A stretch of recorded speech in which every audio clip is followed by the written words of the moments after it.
Today I'm going to show you how to make this adorable ghost using a glass lampshade.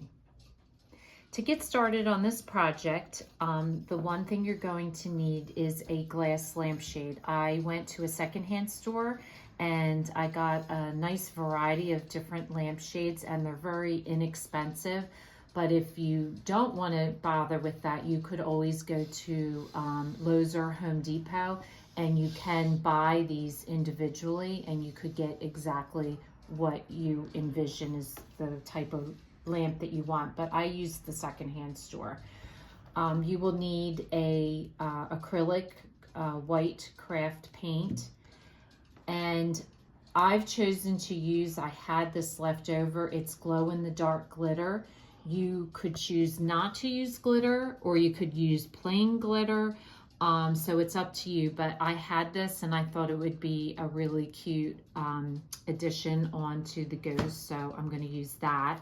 You'll need paintbrush, a little bit of blush for the cheeks, some Sharpie marker, and then you're going to need a Halloween ribbon and some black felt. So the first step I'm going to do is show you how to paint your globe, and then we'll go into the step on how to make the hat. So the first thing you want to do is you need a piece of wax paper and your globe, and you're going to first coat this with the white paint, and then while it's wet, if you choose to use the glitter, you're going to put the glitter right onto the globe while the paint is still wet, and that way it will adhere. So I have gone ahead and painted my globe. I use just long brush strokes starting from the top and going down to make it smooth and consistent all the way around.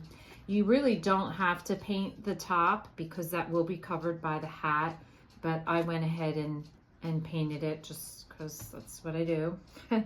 And so once you have it completely coated, I am taking a piece of foil and I folded it in half, and I'm going to sprinkle my glitter on top of the foil. That way you can save any glitter that falls off, because you will use a lot of it. And I want to make sure I coat it evenly, and then that'll allow you to pour the glitter back into your container. So you basically just want to coat it all the way around. It's just a simple process of just shaking the glitter over and coating it and then shaking it off. And then you'll have to let this dry. So to show you, you basically then have your foil, and then you just pour the unused glitter back in, and that way you can reuse it for another project. Okay, so now to do the hat is simply felt and a ribbon. And for my hat, I did use a sewing machine, but if you don't own a sewing machine, you can hand sew it. It's a simple process. But basically what you're going to do is you're going to have two pieces. You're going to, I'm going to just take this apart. You're going to have your brim of your hat, and then you're going to make a cone that's going to be the top of the hat. So to make the brim of the hat, you want to take a piece of paper and you just want to trace the edge of your rim. So it doesn't matter what size you get, that's what you're going to do. And then you want to widen the circle based on how big of a rim. So if you want like a real floppy rim, you're going to make your second circle larger.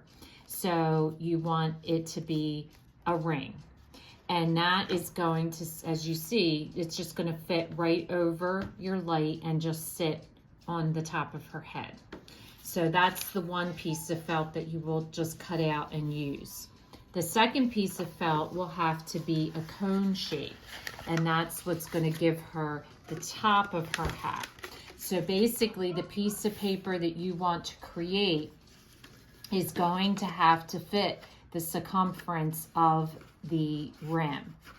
And so all I do is I measure a piece of paper, I measure around this circle. So just make sure that this is curved because anytime that you go into a circle, you need to make sure that it is arched so that it fits around the circle. It's just like some of the other crafts that I've posted in the past where we have cut it in an angled shape.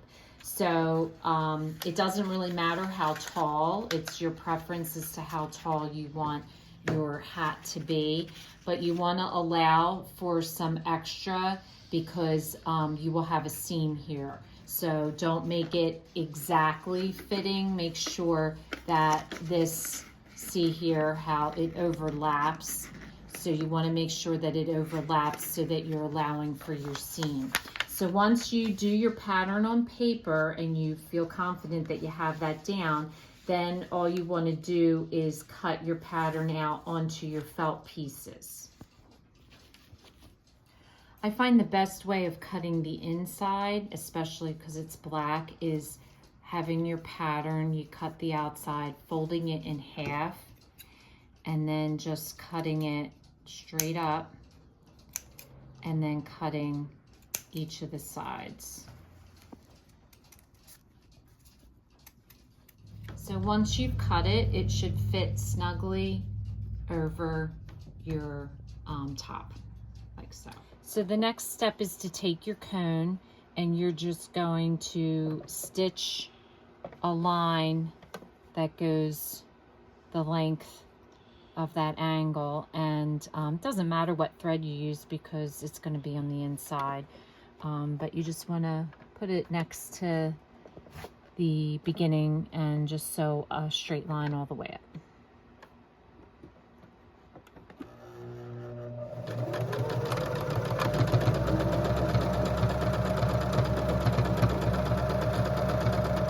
The next step is to turn your hat the right side out so that the seam is on the inside, and you'll need something small. You can sometimes use a pair of scissors to poke to get the point. Sometimes I use other little tools and just poke the point up as far as you can.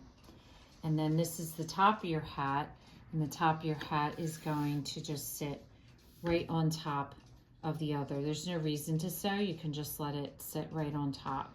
And then the last part of this is to just tie a piece of ribbon around the hat and make a bow on the side. So I just wanted to show you, this was another globe that I had picked up and I've already painted it white. This one I chose not to do the glitter, just to give you an idea of what the difference is. And also the idea, this is not an actual globe. This is what people put a candle in that sits, you know, like in a holder.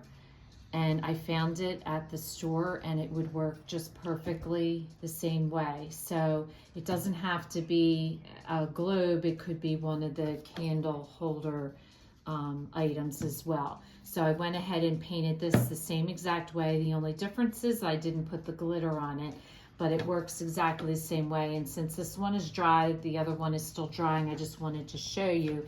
The next step in the process would be to draw your face on, which I used a Sharpie marker. So all you do is just get your Sharpie marker and figure out where you want your face to be placed onto the globe. So now how I do this, you could use a thicker Sharpie marker and just dab. I don't have one available, mine dried out, so I'm using a thin Sharpie marker, which I kind of like because it does give you the chance to do something very thin like this. But what you're going to do, what you'll notice is as you do this, you're actually scraping the paint off and you're going down to the glass. And so what I do is I have a piece of paper on hand just to clean my tip off so that at first, when you make your mark, you're not going to get the black.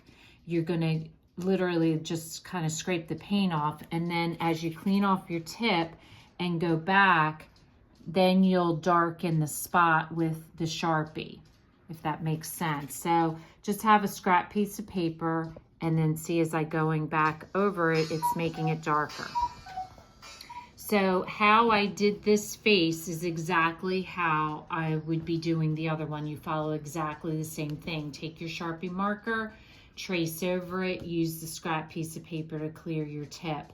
And, you know, you can do the hands, or you can choose not to do the hands.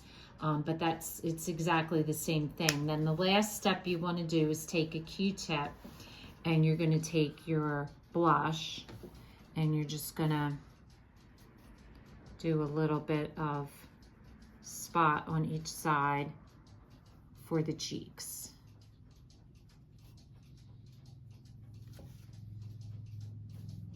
And you just want to go over it, make it as dark as you want.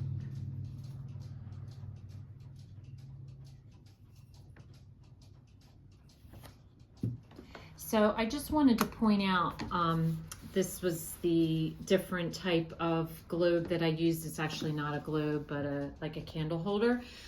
So I didn't put glitter on this, and I drew the face exactly the same way and did the blush. I did the hat exactly the same way.